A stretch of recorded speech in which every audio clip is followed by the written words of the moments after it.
Assalamualaikum warahmatullahi wabarakatuh. Kembali lagi bersama saya Johan Bimo Sukoco. Selamat datang di mata kuliah Manajemen Sumber Daya Manusia. Mata kuliah ini diperuntukkan bagi mahasiswa di Sarjana Terapan Manajemen dan Administrasi Logistik Sekolah Vokasi Universitas Diponegoro.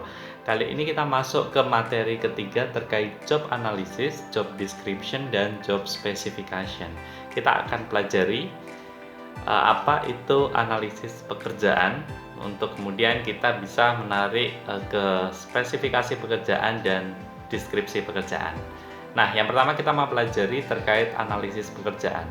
Analisis pekerjaan adalah kegiatan untuk menciptakan landasan ataupun pedoman standar minimum dari penerimaan dan penempatan sumber daya manusia di dalam sebuah organisasi dengan tujuan memperoleh kompetensi sumber daya manusia sesuai harapan perusahaan atau instansi.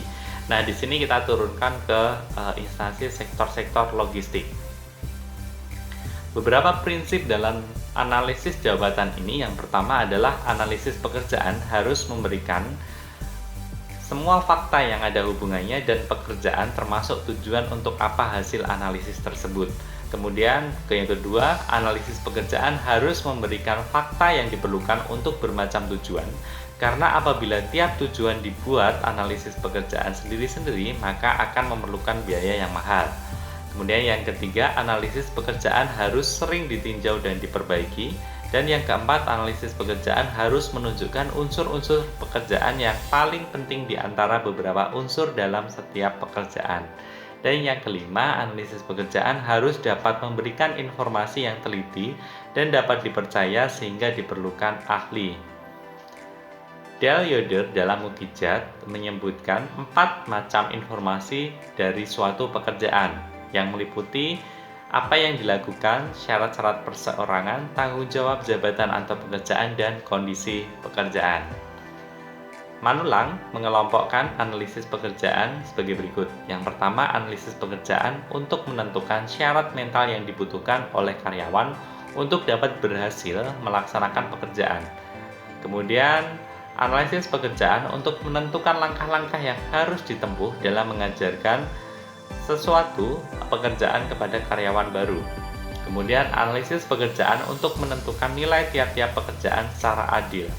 Dan yang keempat, analisis pekerjaan untuk dapat mempermudah cara kerja karyawan pada suatu pekerjaan tertentu dengan maksud untuk menghilangkan gerakan-gerakan karyawan yang tidak diperlukan.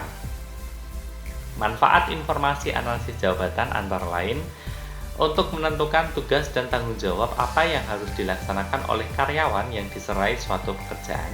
Kemudian untuk menentukan basis rasional bagi struktur kompensasi, tunjangan, dan intensif lainnya. Kemudian yang ketiga, untuk menilai tantangan lingkungan yang mempengaruhi pekerjaan individu.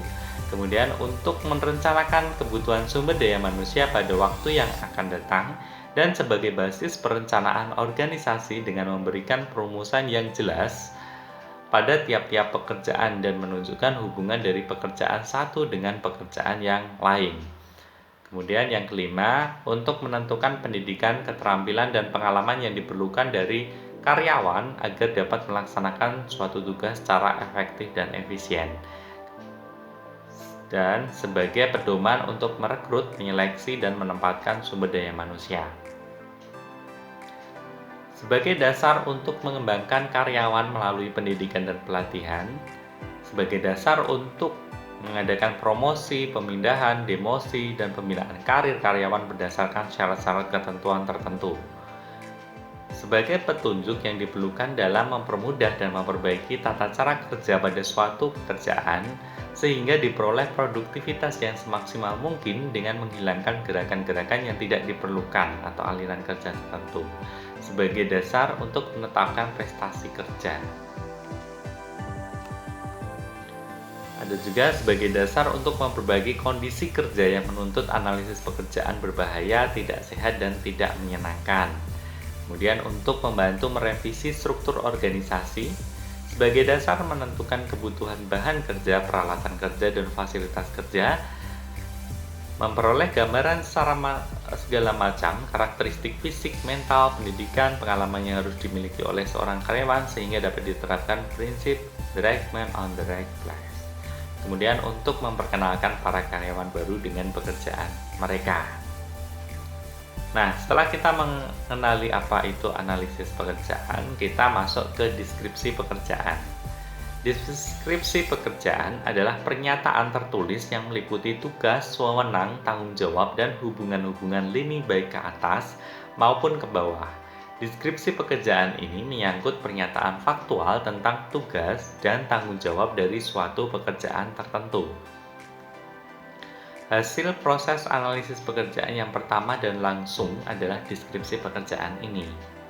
Gary Dessler menyebutkan, tidak ada format standar yang digunakan dalam membuat deskripsi pekerjaan, namun mayoritas memuat tentang identifikasi jabatan, ikhtiar atau ringkasan jabatan, hubungan, tanggung jawab dan kewajiban, wewenang pemegang jabatan, standar kinerja, kondisi kerja, spesifikasi jabatan. Kemudian manfaat deskripsi pekerjaan antara lain: pertama, membantu menghindari kebingungan dan memberikan pemahaman dalam melaksanakan pekerjaan. Kemudian menghindari tumpang tindih tanggung jawab dalam melaksanakan tugas, memudahkan prosedur rekrutmen, seleksi, pelatihan, dan berbagai aktivitas sumber daya manusia, membantu karyawan dalam merencanakan karir, mengurangi praktik diskriminasi dalam promosi dan pemindahan, serta memudahkan evaluasi pekerjaan untuk memberikan keadilan dan pemberian kompensasi. Kemudian bermanfaat dalam program keselamatan kerja, kesehatan dan keselamatan kerja, atau di dalam logistik kita mengenal K3 logistik, di mana dapat menunjukkan tindakan yang berbahaya dan mengadakan perubahan dalam pelaksanaan. Deskripsi pekerjaan penting dalam perencanaan perubahan organisasi dan reorganisasi sesuai perkembangan. Memberikan arahan tentang pengalaman yang diperlukan untuk melaksanakan pekerjaan, untuk memperbaiki prosedur dan metode kerja ke arah yang lebih efektif dan efisien. Kemudian membantu untuk memperbaiki administrasi dan pengendalian pekerjaan. Nah, gambar di sini merupakan contoh lowongan pekerjaan di sektor logistik, utamanya di sini di pergudangan atau warehouse management. Nah, di sini ditunjukkan terdapat lowongan petugas gudang di sebuah organisasi. Nah, di mana letak job description-nya? Nah, di sini dapat kalian lihat disebutkan di dalam lowongan pekerjaan ini bahwa petugas gudang bertugas menangani barang di gudang, memeriksa jumlah dan kualitas barang yang datang dan lain sebagainya. Ini merupakan salah satu contoh kecil dari job description.